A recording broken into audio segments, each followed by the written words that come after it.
Bismillahirrahmanirrahim.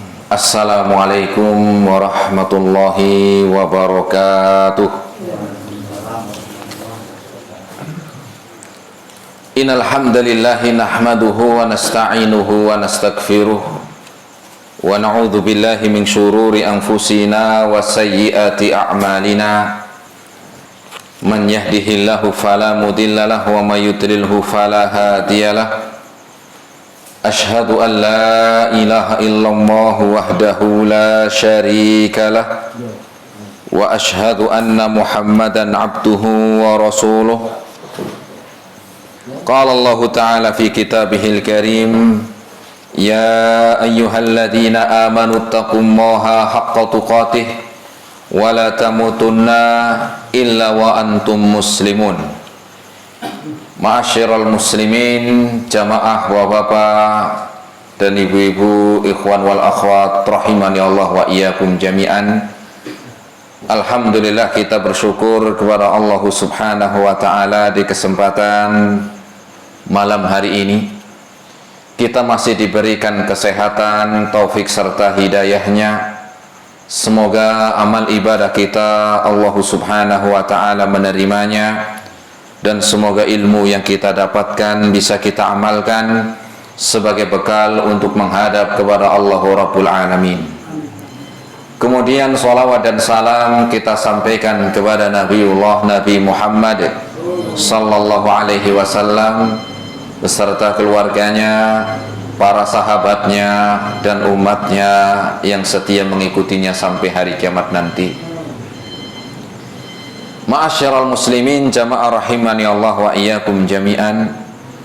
Kita melanjutkan kembali di dalam mengkaji tentang hadis-hadis yang berkaitan dengan adab dan akhlak, di mana kita sampai di dalam pembahasan hadis yaitu tentang kebaikan adalah akhlak yang baik.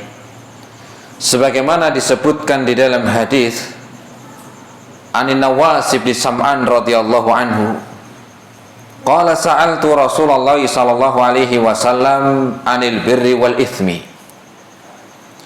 Dari sahabat An-Nawas bin Sam'an, semoga Allah meridhoinya,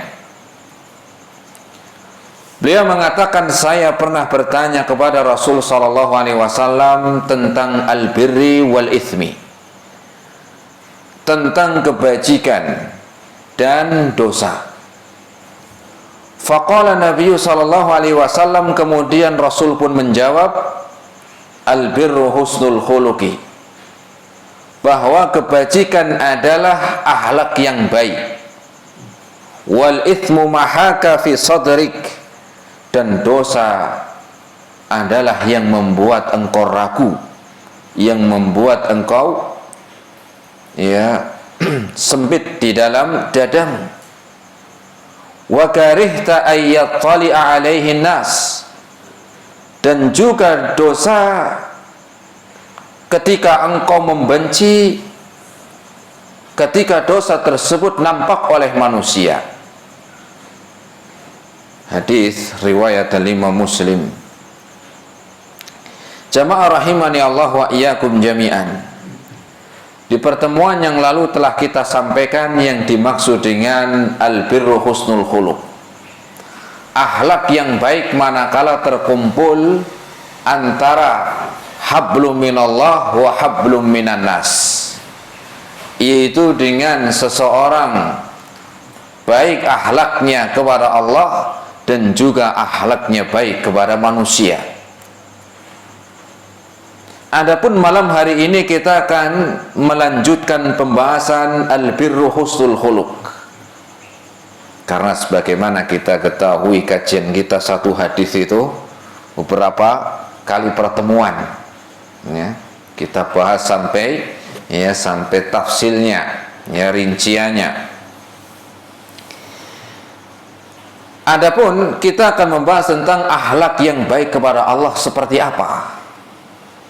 Kalau di pertemuan yang lalu pembagian akhlak, kemudian malam hari ini bagaimana akhlak yang baik kepada Allah.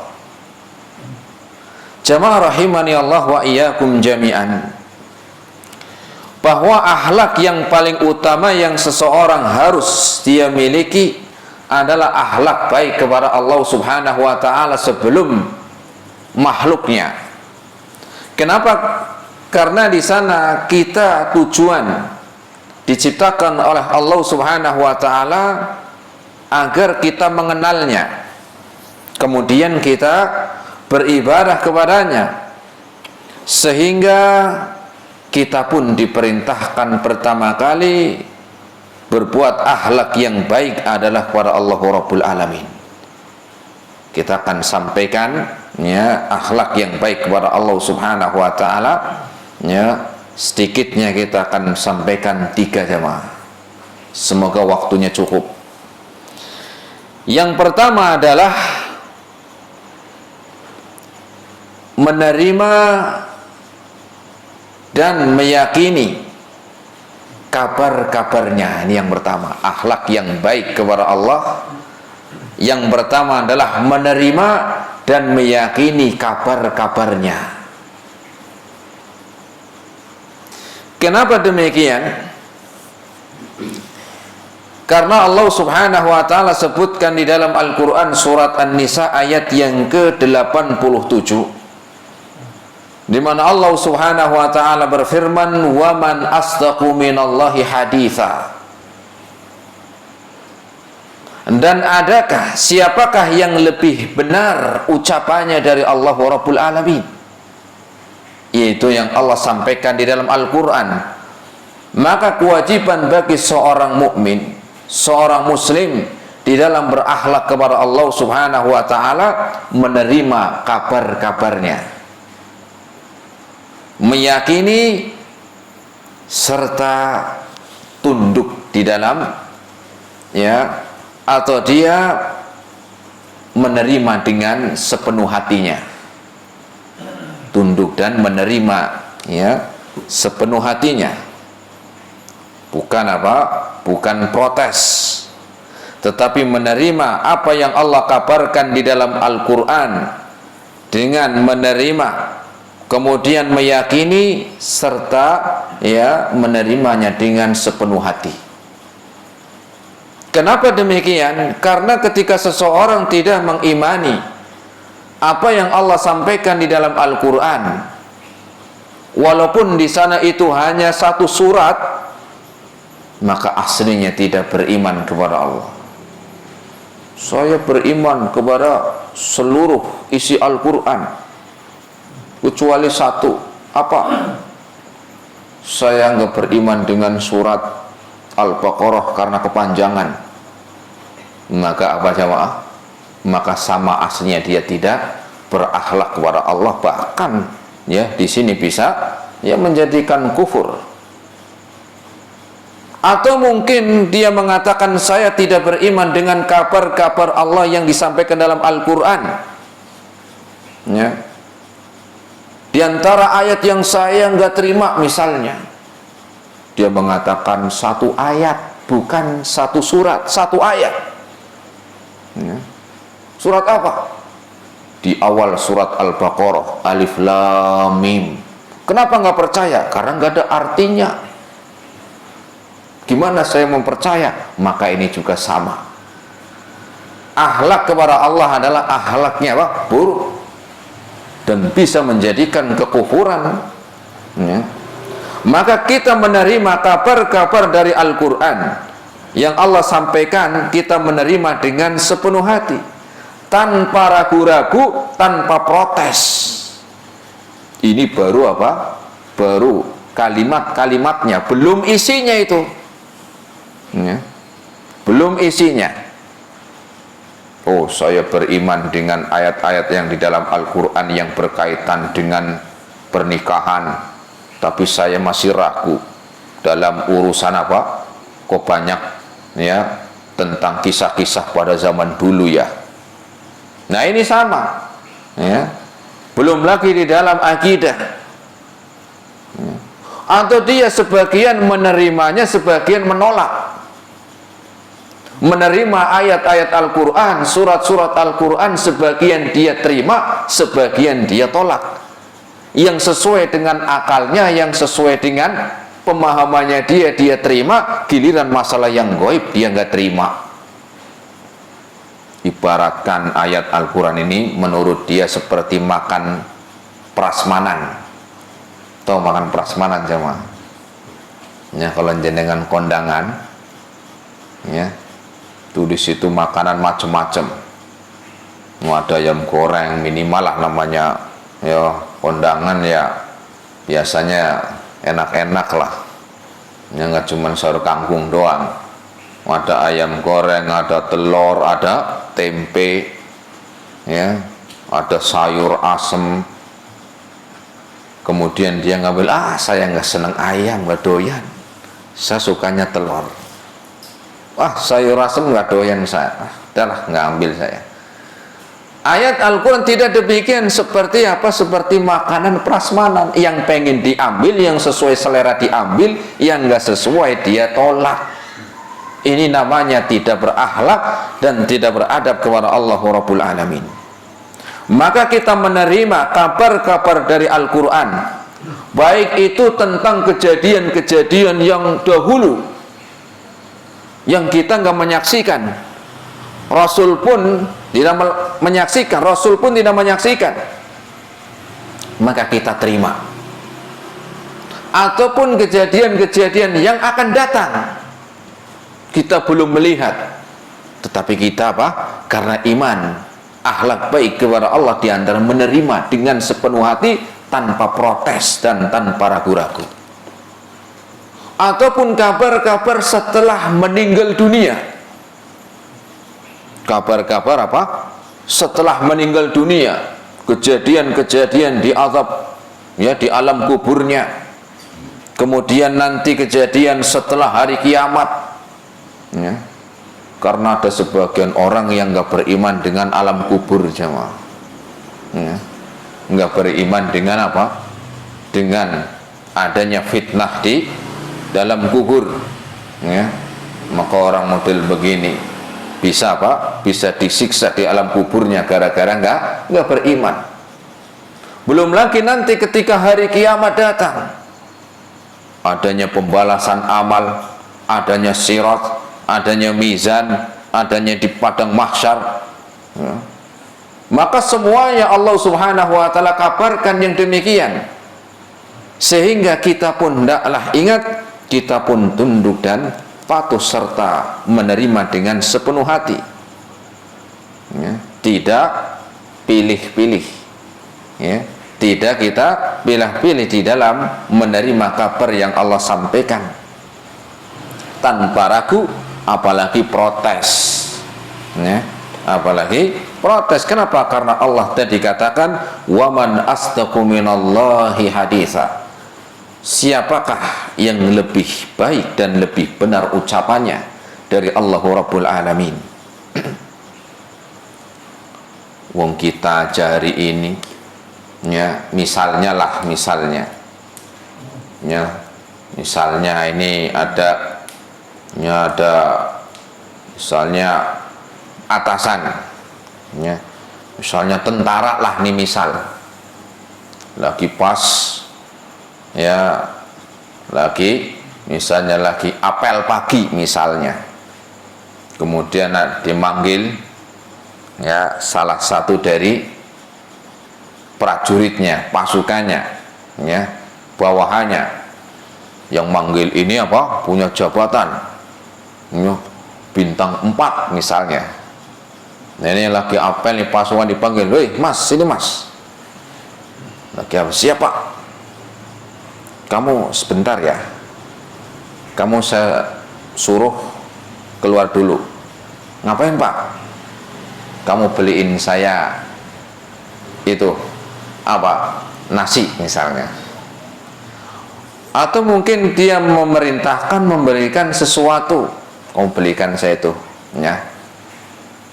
Atau dibelikan apa? Dibelikan nasi misalnya. Pastinya ketika dia diperintah demikian, nggak bakal apa? Nggak bakal nolak. Wah, lagi apel kalau disuruhnya ngambil apa? Ngambil senapan pantas, ngambilnya apa? Alat perang bagus. Kok suruh beli nasi ya? pastinya dia pun nggak mungkin menolak. Oh siapa? Nah begitulah. Itu manusia padahal. Bagaimana Allah Subhanahu wa Ta'ala mengkabarkan kepada kita tentang kabar-kabar dalam Al-Quran. Kok terkadang ada di antara manusia yang protes. Saya yakin nggak mungkin ini tadi yang tentara tadi dia yang disuruh atasannya dia protes, saya yakin nggak mungkin.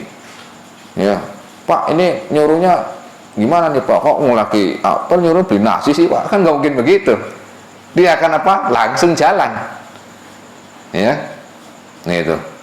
Atau misalnya disuruh kamu jaga di mana Pak? Perempatan biar nggak macet. Dia akan menjawab siap. Sami'na wa ata'na. Nggak ada dia menjawab gimana Pak? Ini perintahnya aslinya wajib atau sunnah nih Pak? Atau makruh nih jangan-jangan nih? Kan nggak ada begitu. Ya, malah mungkin dipecat gara-gara protes ya, malah nanya lagi. Bagaimana dengan Allah Subhanahu wa Ta'ala? Yang mengatakan adalah yang menciptakan manusia, sehingga kita tidak pantas untuk memprotes kabar-kabarnya yang ada dalam Al-Quran. Begitu pula hari ini kadang ada orang yang protes. Loh kenapa sih kewajiban mencari nafkah itu agama Islam mewajibkan kepada laki-laki, suami, istri nggak diwajibkan. Kita makannya ya bareng kok. Bahkan kadang-kadang tuh istri yang makannya lebih banyak. Masa yang wajib saya? Ini protes namanya. Kenapa? Karena Allah telah memerintahkan demikian. Ya. Sebagian lagi protes, kenapa sih syariat ini? Masa sih boleh untuk suami kawin lagi? Giliran istri ini nggak boleh? Gitu. Ya. Karena syariatnya demikian, nggak usah protes. Ya. Begitu. Dan semua yang Allah telah perintahkan pasti di dalamnya ada apa? Faidah dan kebaikan yang kita tidak menyadarinya. Ya. Belum lagi tentang ya warisan misalnya. Masa sih ini kalau laki-laki dia dapat 2 bagian, perempuan apa? 1 bagian. Ini kan nggak adil. Ini kan nggak emansipasi. Ini kan nggak terasi sekalian. Itu katanya. Ya. Maka ini adalah memprotes apa yang Allah telah sampaikan dalam Al-Quran, sehingga nggak layak. Bahkan kalau kita melihat ke belakang, keutamaannya jauh. Ini misalnya tadi yang warisan yang laki-laki, kakaknya misalnya cuma 2, punya 2 anak, laki-laki sama perempuan, yang ini dapat 2 bagiannya laki-laki, yang perempuan 1 bagian. Ya, yang laki-laki ini tanggung jawabnya besar, banyak tanggungannya. Harus bayar kontrakan, harus ngasih makan, harus bayar anak sekolah, harus bayar listrik, ini itu. Adapun yang adanya yang perempuan, dia punya suami, bahkan dia yang dikasih nafkah. Misalnya dapat 1 juta aman. Kenapa? Karena nggak keluar duitnya, karena ada yang nafkain. Kalau yang laki-laki tadi dapat 2 juta, habis 2 hari buat bayar kontrakan. Gitu. Maka pastinya di sana ada keutamaan-keutamaan atau faidah yang bisa kita ambil dari Al-Quran, sehingga tidak layak bagi akal seseorang, akal yang pendek ini, untuk menolak apalagi protes. Dan Allah Subhanahu wa Ta'ala sampaikan dalam Al-Quran surat Al-Ma'idah ayat yang ke-50, afa hukmal jahiliyati yabghun wa man ahsanu minallahi hukman liqaumi yuqinun. Apakah hukum jahiliyah yang mereka inginkan? Dan siapakah yang lebih baik dari hukum yang Allah tetapkan dalam Al-Quran? Liqaumi yuqinun, untuk orang-orang yang yakin. Orang yang yakin tanpa adanya protes. Sehingga Allah pun katakan demikian. Maka orang yang memprotes, tidak menerima tentang ayat-ayat Al-Quran, hakikatnya menginginkan sesuatu yang tidak baik. Sehingga Allah katakan afa hukmal jahiliyati yabghun. Apakah mereka yang menolak Al-Quran, membantah, memprotes Al-Quran, mereka menginginkan hukum jahiliyah? Nah, Kemudian yang keduanya akhlak yang baik kepada Allah Subhanahu wa taala, menerima hukum-hukumnya serta mengamalkan perintahnya. Menerima hukum-hukumnya tadi, membenarkan, menerima, dan juga dia mengamalkan. Ini yang kedua, ya. Allah Subhanahu wa taala paling tahu tentang kita, jemaah. Paling tahu tentang manusia, ya, dibandingkan dengan manusianya sendiri. Allah itu lebih tahu tentang apa? Kita daripada kita sendiri. Oleh sebab itu Allah ketika memerintahkan ini halal, ini haram, ini ibadah, ini dosa, ini banyaklah, ya. Jalan-jalan yang baik telah disebutkan, jalan-jalan yang buruk telah disebutkan. Kenapa? Allah lebih tahu tentang diri kita daripada kita sendiri, ya.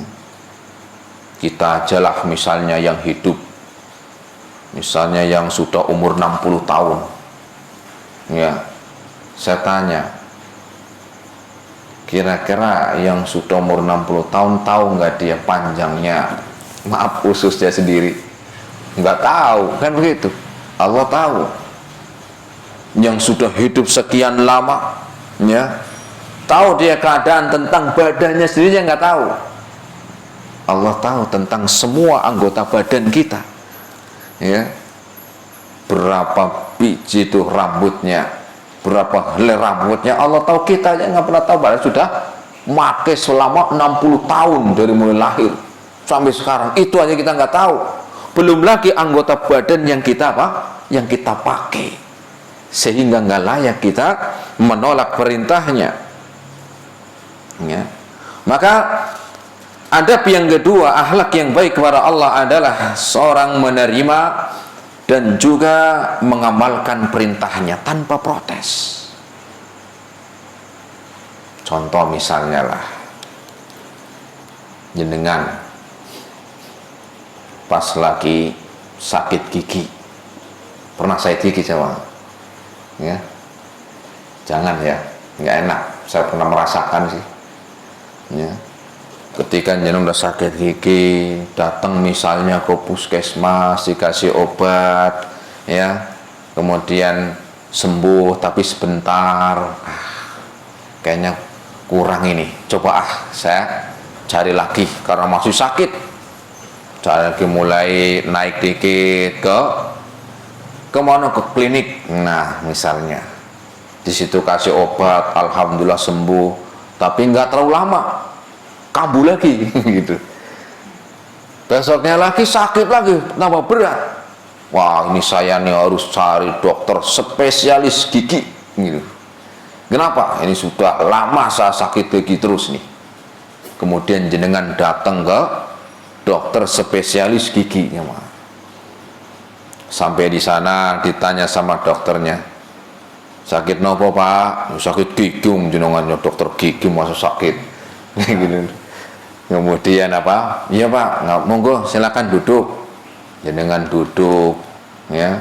Monggo pak, coba dibuka mulutnya pak. Kira-kira jenengan protes nggak? Lagi sakit gigi masa protes? Langsung cepet buka pak mulutnya, kurang lebar pak, dilebarin lagi, nurut, bener tuh. Kemudian dokternya ngambil apa? Senter, ya, senter. Pernah nggak ya kalau lagi dalam keadaan gitu protes, nggak terima? Sebentar nih pak, pas ini senter mau ngapain nih? Kan nggak mungkin kan? Pasti apa? Terima, tunduk. Ambil senter, dilihat giginya jenengan. Oh, bentar pak, ngambil tang, ya.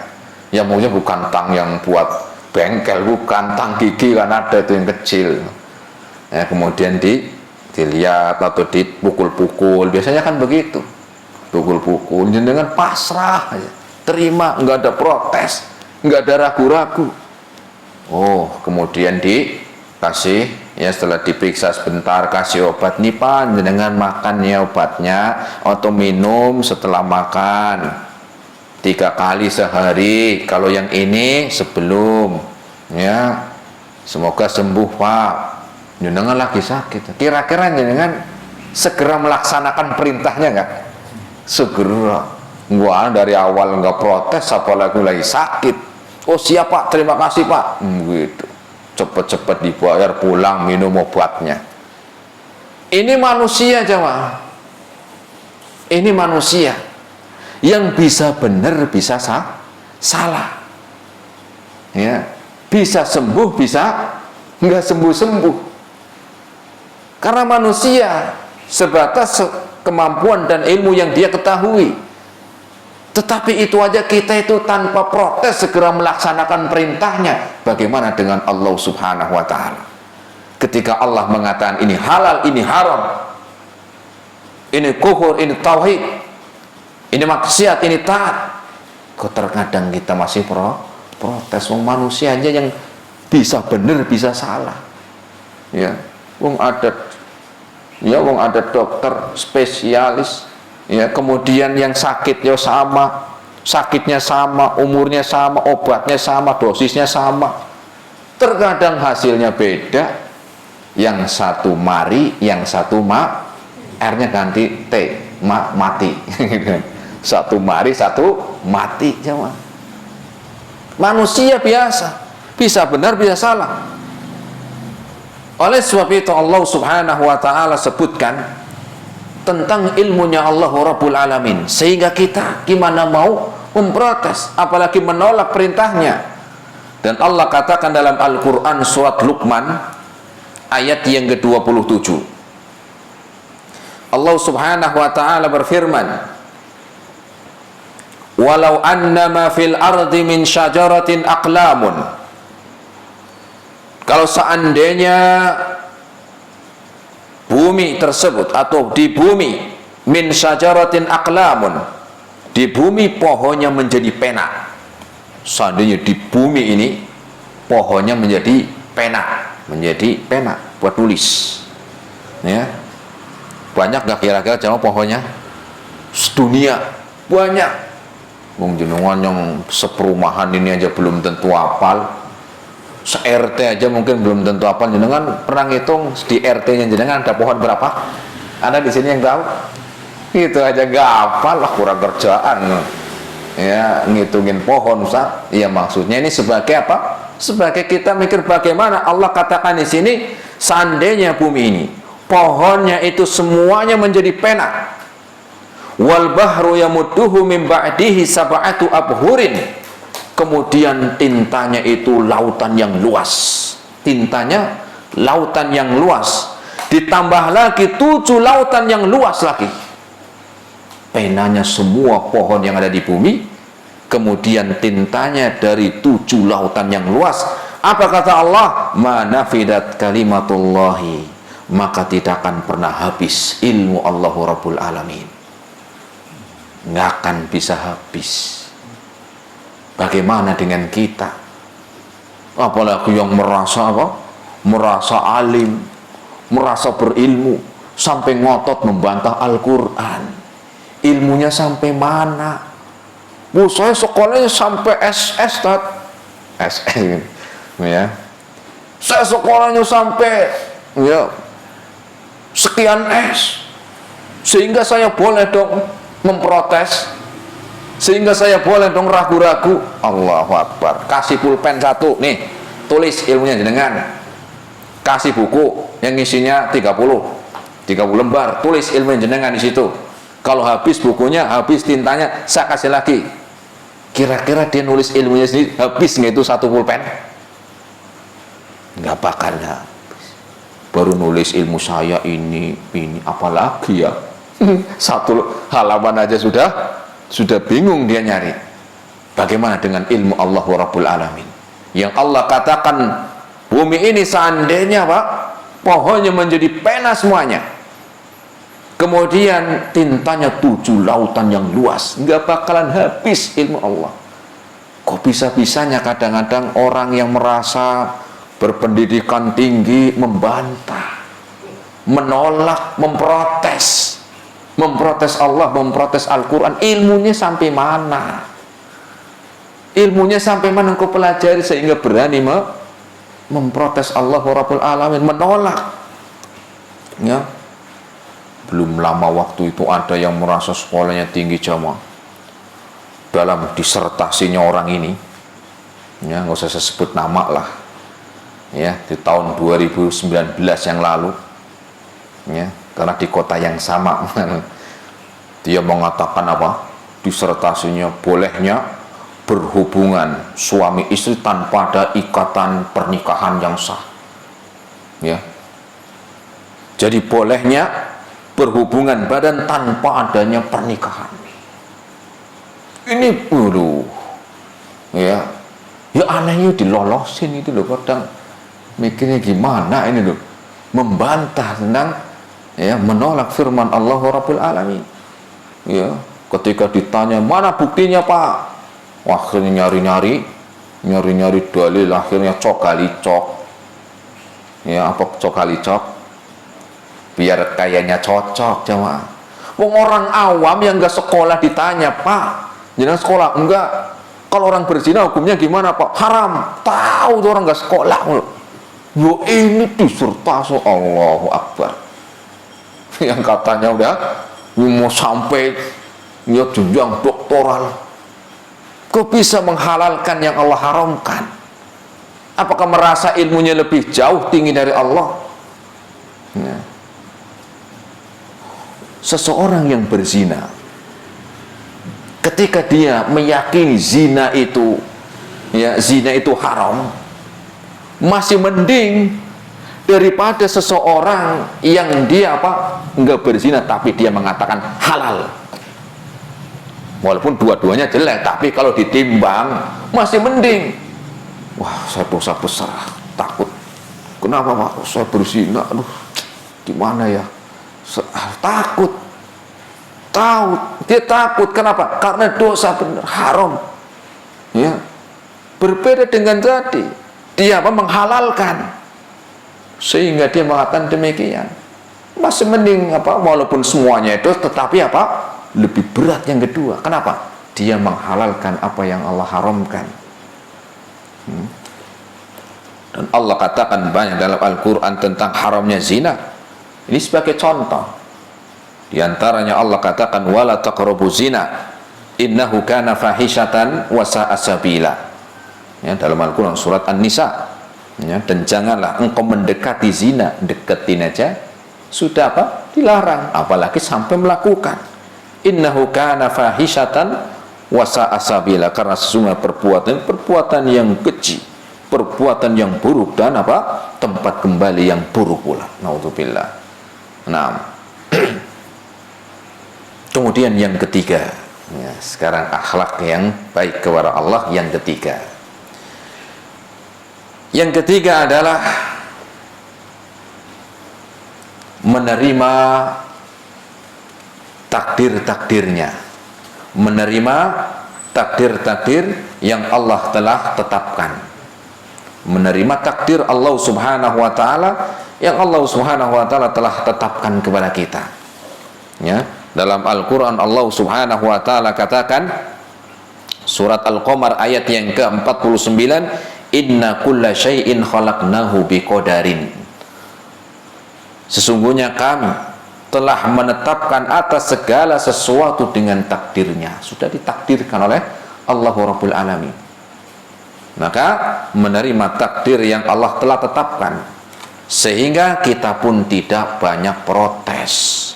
Sama, ya, kok enak banget tuh tangga, kerjanya sebentar jadi orang kaya. Saya kerjanya siang malam pagi sore, untuk makan aja susah amat ya. Ini Allah yang sudah menetapkan, mentakdirkan, nggak usah banyak protes. Kenapa? Karena ketika dia demikian, maka dia nggak terima tentang apa yang Allah telah tetapkan. Ya. Kemudian yang lainnya. Ya.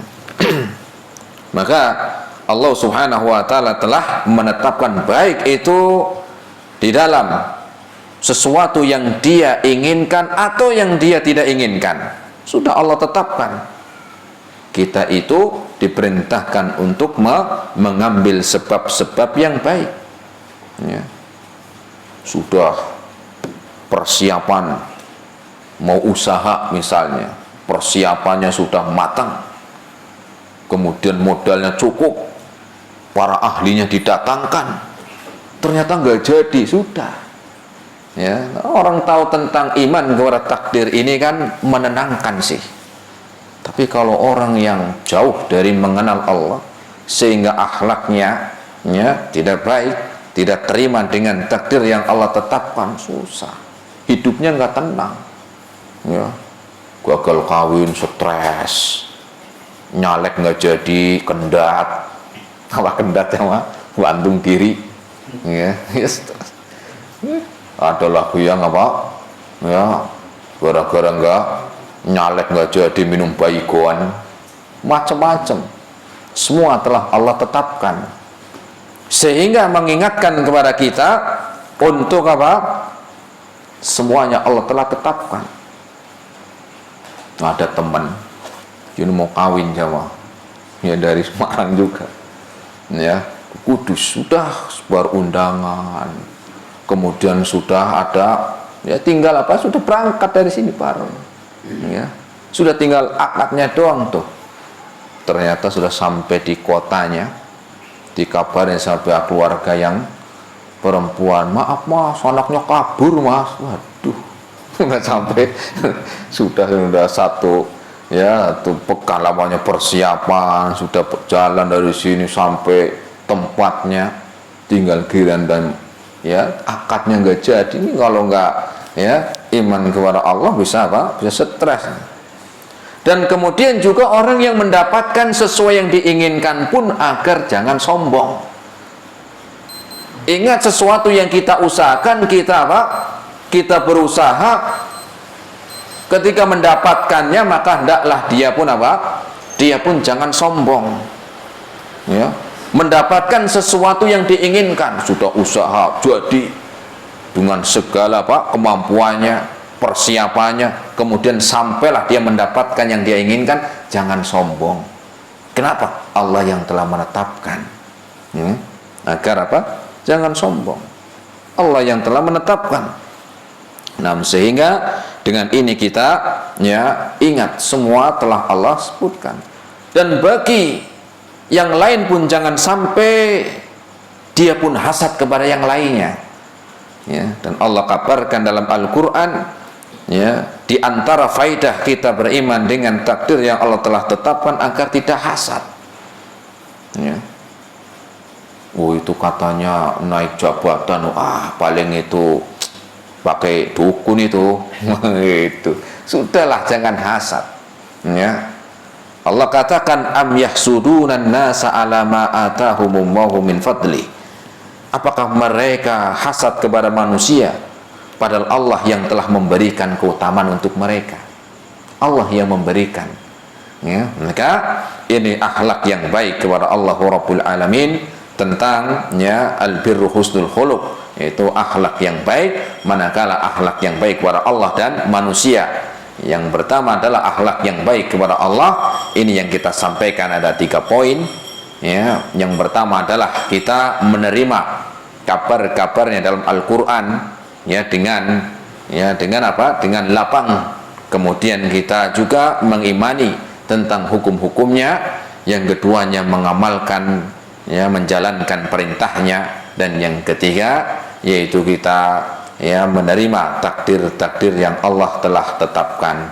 Ini jamaah yang bisa kita sampaikan, semoga bermanfaat pada kesempatan malam hari ini. Terima kasih atas segala perhatiannya, mohon maaf atas segala kekurangannya. Kita akhiri, subhanakallahumma bihamdika asyhadu an la ilaha illa anta astaghfiruka wa atubu ilaik. Assalamualaikum warahmatullahi wabarakatuh.